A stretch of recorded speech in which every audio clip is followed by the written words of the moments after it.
Hallo almal en baie welkom. Vandag gaan ons bietjie gesels oor deeldeurgetalle soos 10, 100 of 1000. Jy weet, daai magsgetalle van 10. Ons gaan kyk na 'n baie bekende wiskunde kortpad wat jy seker op skool geleer het, maar ek gaan vir jou wys hoekom daai toertjie dalk nie so betroubaar is soos wat jy dink nie.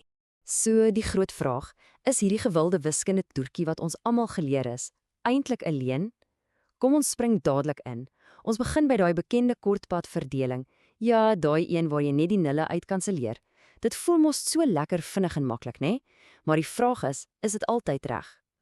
Kyk gou hier. Hierdie skyfie wys presies wat ek bedoel. Aan die linkerkant met 35000 gedeel deur 500 werk daai kanselleer die nulle metode soos 'n droom. Al 2 nulle hier af, 2 nulle daar af en 350 gedeel deur 5 is 70. Perfek. Maar kyk nou regs. Wat gebeur met 40,3 gedeel deur 10? Skielik is daar geen nulle om te kanselleer nie en daar val die hele toertjie plat. Dit wys ons duidelik ons het 'n beter, 'n meer betroubare reël nodig. So, as daai kortpad toertjie nie die antwoord is nie, wat is dan? Wel, die regte reël, die een wat altyd werk, lê in iets wat ons plekwaarde noem. Dis basies die fondament waarop ons hele getallestelsel gebou is. En hierdie is die sleutelinsig. Regtig, ons is so dikwels geleer, skuif die desimale punt. Maar dis eintlik verkeerd, of ten minste misleidend. Dink aan die desimale punt soos 'n anker in die see. Hy bly presies waar hy is. Dis die syfers wat soos bootjies verby hom dryf, na links of na regs, en dit is wat hulle waarde verander. OK, kom ons maak dit prakties. Kyk na hierdie plekwaardekaart. Ons het die getal 243. As ons dit deur 100 deel, let op die 2 nulle, dan beteken dit ons maak die getal al 100 keer kleiner. So elke syfer moet 2 plekke na regs skuif.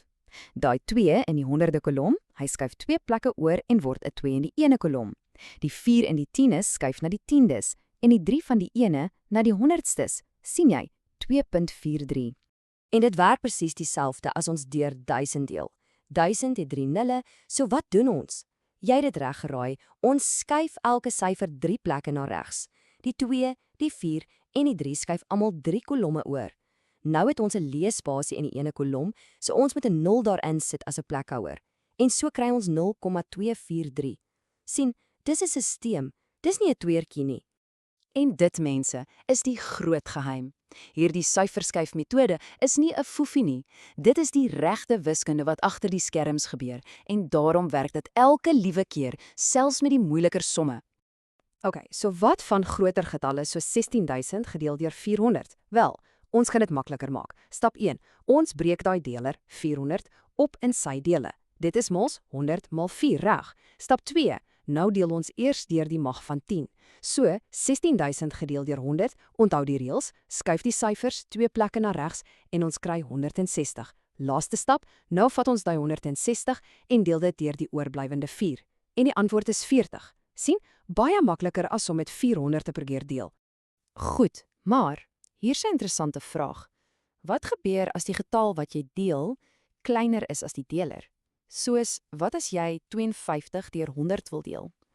Dis presies hier waar die kanselleer nulle toekie heeltemal uitmekaar val en waar die syferskuifmetode wys hoe kragtig dit regtig is. Dit help ons ook om 'n baie belangrike konsep te verstaan, die res. OK, so kom ons pas ons reël toe. 52 gedeel deur 100, ons moet die syfers 2 plekke na regs skuif, die 5 skuif van die 10de plek oor die desimale punt na die 10des plek, die 2 skuif van die ene plek na die honderdstes plek. So ja, die desimale antwoord is 0.52, maklik, maar wat as die vraag is, hoeveel hele kere gaan 152 in? Wel, die antwoord is natuurlik 0 keer. 100 is te groot, dit pas glad nie in 52 in nie. En daai hoeveelheid wat oorskiet, die deel wat te klein is om 'n volle groep te maak, dis wat ons 'n res noem. So, in die taal van heelgetalle, is die antwoord vir 52 gedeel deur 100 eenvoudig, 0 met 'n res van 52. Dit klink dalk vreemd, maar is perfek logies. Dit gaan 0 keer in en die hele 52 is die stuk wat oorbly.